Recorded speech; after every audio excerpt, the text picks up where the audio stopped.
You know that feeling, right? That constant struggle to save money to feel like you're actually getting ahead.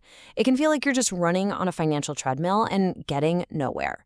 Well, today we're going to try and put the pieces of this modern savings puzzle together to really understand what's going on. I think we've all been there. The paycheck hits your account, you start paying the bills, you buy groceries for the week, and then poof, it's just gone. It is such a frustrating cycle, and it's easy to think, man, am I doing something wrong here? But what if the problem is actually bigger than just you? The reality is, our ability to save is getting squeezed from two different directions at once. On one side, you've got these huge economic trends pushing down, and on the other, you have those totally unpredictable life events that can just knock you off your feet. It's that one-two punch that makes saving feel almost impossible sometimes. So let's zoom out for a second and look at the big picture. There are some massive, large-scale forces at play that put constant pressure on our wallets, way before we even get to our own personal budgets. A huge piece of this puzzle is something called stagnant wages. And it's a pretty simple but really powerful idea. Our pay just isn't keeping up with how expensive everything is getting. So even when you get a raise, it often doesn't feel like it because it's not enough to cover how much more you're paying for, well, everything. And what are those rising costs? We're not talking about luxuries here. We're talking about the absolute basics, the things you can't live without, like a roof over your head, healthcare, and education. These essentials are getting more and more expensive at a way faster rate than our paychecks are growing. This slide really just lays it all out, doesn't it? Think of your wage growth like a slow, kind of gentle hill. Now picture the cost of living as this super steep mountain you're trying to climb. That massive gap opening up between those two lines? Yeah, that's where all your potential savings just disappear. That's the squeeze. And then on top of all that, you've got inflation. It's this quiet, invisible force that makes the money you do have worth less over time. $100 in your wallet today simply doesn't buy you what it did a few years ago. So even if the number in your savings account stays the same, its actual power is shrinking. And as if that wasn't enough to deal with, we also have to worry about the economy as a whole.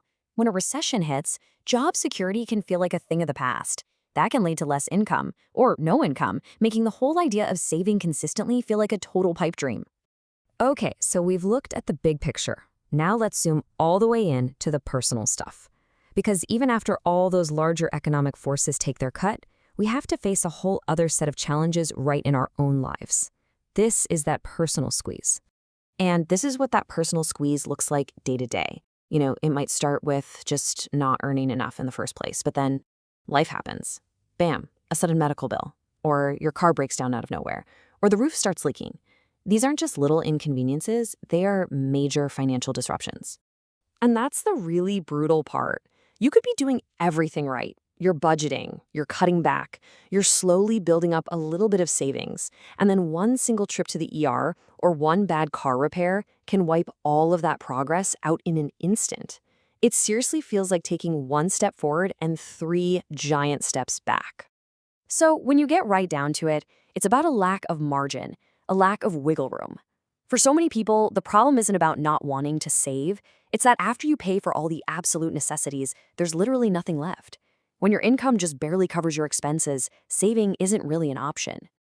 Okay, so we've looked at the big picture pressures and we've looked at the personal squeeze. Now let's tie these two powerful forces together so we can see the whole challenge clearly. It really is like you're fighting a battle on two fronts.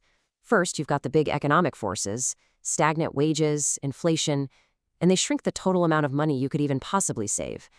Then those personal shocks, the unexpected bills, the car repairs, they come in and attack what little bit you might have managed to put aside.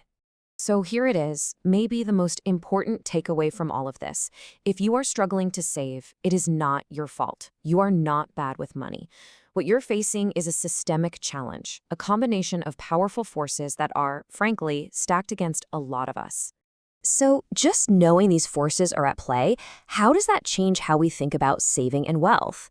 It kind of shifts the question, right? It goes from, what am I doing wrong, to, okay, how do I navigate this system? Seeing the whole picture helps us understand that this isn't just a personal problem, but a much, much bigger puzzle we're all trying to solve. Thanks for tuning in to this explainer.